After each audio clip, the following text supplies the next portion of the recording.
Bonjour, aujourd'hui je vais te montrer comment interfacer un anémomètre à ultrasons Calypso à ton application Strelok Pro. Il existe différentes manières de mesurer le vent sur le pas de tir. Tu peux utiliser un anémomètre classique, un anémomètre de type Kestrel avec son application balistique ou également télécharger les informations météo locales. Autant te dire que les informations météo locales ne te seront pas d'une grande utilité car elles sont trop génériques. Tu as besoin d'une mesure précise en direction et en vitesse du vent au niveau de ton pas de tir. La mesure du vent avec un anémomètre classique est précise, mais nécessite de positionner l'anémomètre à bout de bras à chaque fois que tu souhaites prendre une mesure.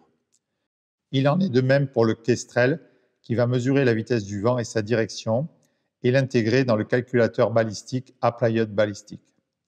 Il existe également un support avec une girouette intégrée sur lequel tu peux fixer ton Kestrel, auquel cas la captation de la vitesse et la direction du vent sera en continu. Toutefois, le budget à investir pour ce type d'appareil est très élevé. J'ai donc testé un anémomètre à ultrasons de la marque Calypso qui est compatible avec Strelok Pro.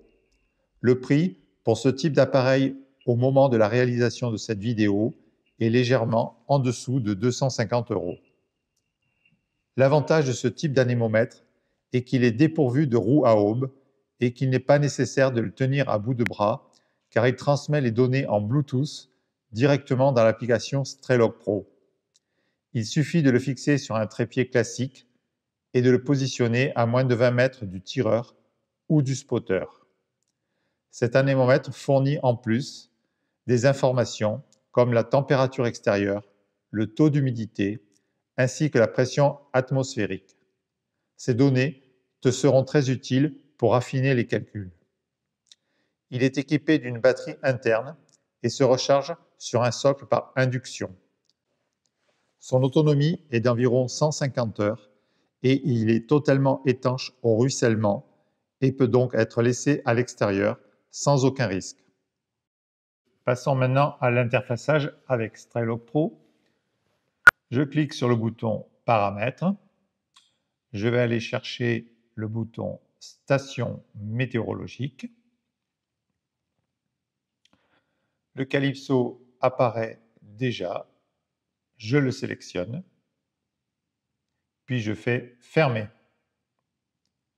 Je clique maintenant sur OK.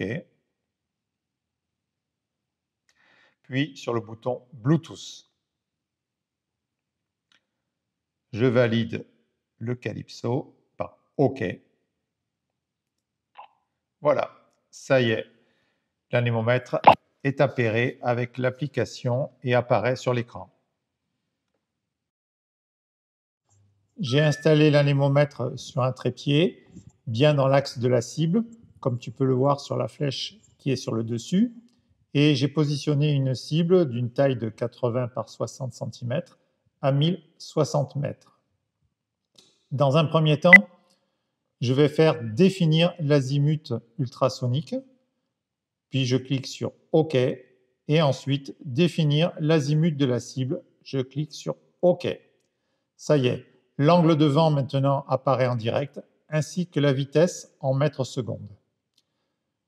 Comme tu peux le voir, les clics sont actualisés en temps réel en fonction des variations du vent.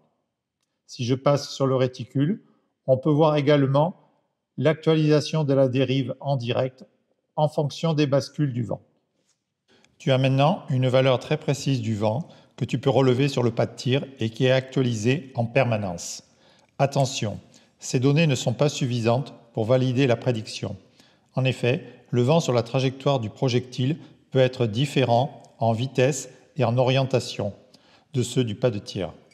Afin d'affiner le calcul du vent sur la trajectoire de la balle, je vais prendre en compte les mouvements de la végétation au niveau du pas de tir, puis, avec la lunette de spotting, je vais observer les mouvements de la végétation à mi-distance de la cible, puis au niveau de la cible. Grâce à l'ensemble de ces éléments, je vais pouvoir affiner la prédiction du vent sur la totalité du parcours de la balle. J'espère que cette vidéo va t'aider à mieux appréhender le vent dans tes calculs balistiques. Pour réaliser ce tuto, j'ai utilisé une caméra Hawk montée sur une lunette Swarovski STR80 et un télémètre Marvel. Si tu as aimé cette vidéo, je te recommande mes autres tutos sur Strelok et les abaques de tir. Avant de partir, n'oublie pas de t'abonner et de laisser un petit commentaire, cela fait toujours plaisir. Allez, à très bientôt et surtout reste connecté.